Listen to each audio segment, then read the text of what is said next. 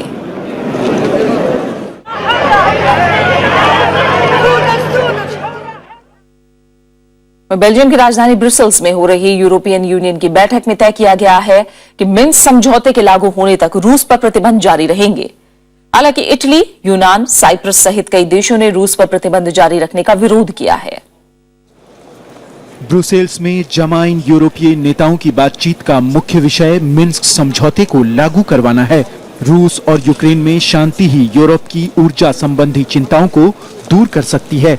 कई देशों के विरोध के बीच तय किया गया कि मिन्स्क समझौते के लागू होने तक रूस पर प्रतिबंध जारी रहेंगे। Leaders decided to align our sanctions regime to the implementation of the Minsk agreements brokered by Chancellor Merkel and President Hollande. इस बीच रूस ने साफ किया कि वो यूरोपीय संघ के दबाव में यूक्रेन को क्रीमिया नहीं सौंपेगा। पिछले साल 21 मार्च को क्रीमिया ने जनमत संग्रह कर खुद को रूसी परिसंघ का हिस्सा घोषित किया था। जनमत संग्रह की पहली सालगिरह पर क्रीमिया में कई जगह जश्न मनाए जा रहे हैं। इसी बीच ब्लैक सी में नाटो सैनिकों के लगातार चल रहे अभियान को देखते हुए रूसी सेना ने भी तैयारी तेज कर दी है। Оценки командования с задачей бригада справилась в полном объеме, способна выполнять боевые задачи по предназначению. रूस पर जारी प्रतिबंध के बीच जर्मनी ने एक बार फिर बातचीत पर जोर दिया है। जर्मनी पहले ही रूस के खिलाफ नाटो सेना की तैनाती पर अपना विरोध जता चुका है। Bureau report, Rajya Sabha TV. और ये बात करते हैं वर्ल्ड कप की, जिसका तीसरा क्वार्टर फाइनल मुकाबला आज एडिलेड में खेला जा रहा है, जहां सेमीफाइनल में जगह बनाने के लिए पाकिस्तान और ऑस्ट्रेलिया की टीमें आमने सामने हैं। पाकिस्तान ने टॉस जीतकर पहले बल्लेबाजी का फैसला किया है, लेकिन पाकिस्तान की शुरुआत अच्छी नहीं रही है और उसके 2 विकेट गिर चुके हैं। 6वां ओवर फिलहाल खेला जा रहा है और 24 रन अब तक पाकिस्तान की टीम बना चुकी है।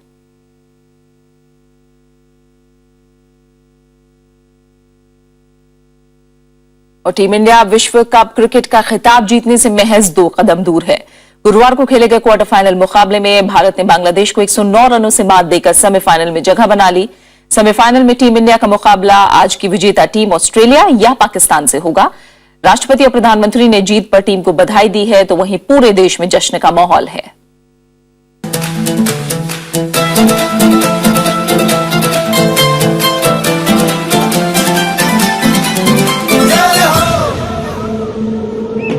बांग्लादेश का आखिरी विकेट गिरते ही मेलबर्न से भारत तक टीम इंडिया के प्रशंसक खुशी से झूम उठे। विश्व कप में जीत का सफर जारी रखते हुए टीम इंडिया ने बांग्लादेश को 109 रनों के विशाल अंतर से शिकस्त दी। बतौर कप्तान महेंद्र धोनी ने वनडे में जीत का शतक जड़ा, तो वहीं टीम इंडिया ने लगातार 7 मैचों में 70 विकेट लेने का नया विश्व रिकॉर्ड भी बनाया। टीम इंडिया एक बार फिर विश्व विजेता बनने से महज 2 कदम दूर है। इस जीत के बाद पूरे देश में जश्न का माहौल है।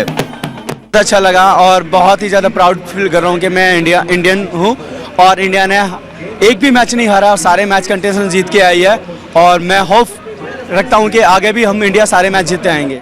गुरुवार को दूसरे क्वार्टर फाइनल में टीम इंडिया ने बांग्लादेश के सामने 303 रनों की चुनौती रखी। रोहित शर्मा ने शानदार 137 रन जबकि रैना ने 65 रनों की अहम पारी खेली।